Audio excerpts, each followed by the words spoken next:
We are seeing another wave of flight delays and cancellations at some of Canada's busiest airports this morning. Travel chaos rolling out across the country because of that big winter storm in Vancouver. I missed the Christmas a couple years ago, so I don't really want to miss another one.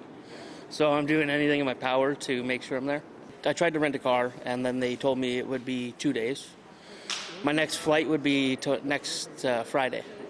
So I'm kind of dead in the water until Friday. So I just decided to take a bus. The online site for Vancouver International Airport is showing a long list of delays and cancellations for both WestJet and Air Canada flights this morning. This is fallout from what hit yesterday. 27 centimeters, meters would be something. 27 centimeters was enough. The snow socking in that airport.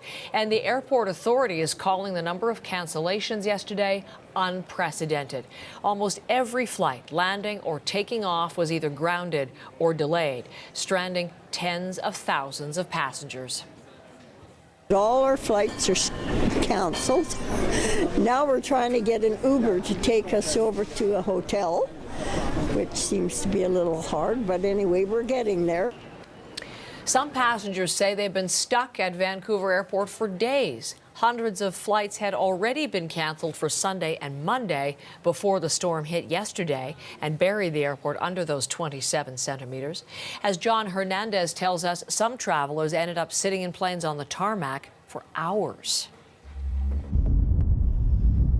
At Vancouver International Airport, a travel nightmare. We got here and it was absolute chaos. The lineups were already so very long. Flight after flight canceled, some passengers stuck here for days. So we've gone on the actual plane multiple times, and then we've sat on the tarmac for maybe 6 to 8 hours and then redirected back to the gate and have to do it all over again the next day.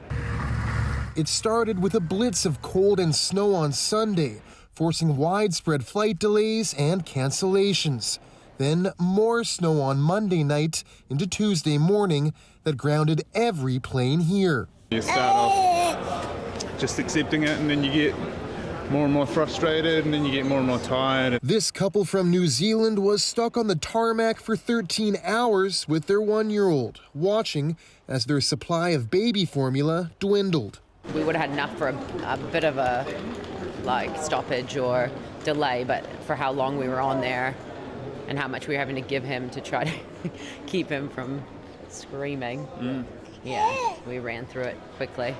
At baggage claim, a sea of abandoned luggage. Others wait for suitcases that never come. Inside of my suitcase personally, I mean, I'm sure a lot of people are in the same boat. All my Christmas gifts, my family and everything, right? So it's tragic to leave that. The situation made more dire by earlier snowstorms in central Canada, which had already backed up flights across the country. That basically meant that many of these airlines had aircraft stuck in the wrong airports. And now there likely won't be enough seats to go around for the thousands stranded. It's going to make it extremely difficult and virtually impossible for people who have delayed or canceled flights at this point in time. The chances of them getting to their destination from Vancouver anywhere east is very slim.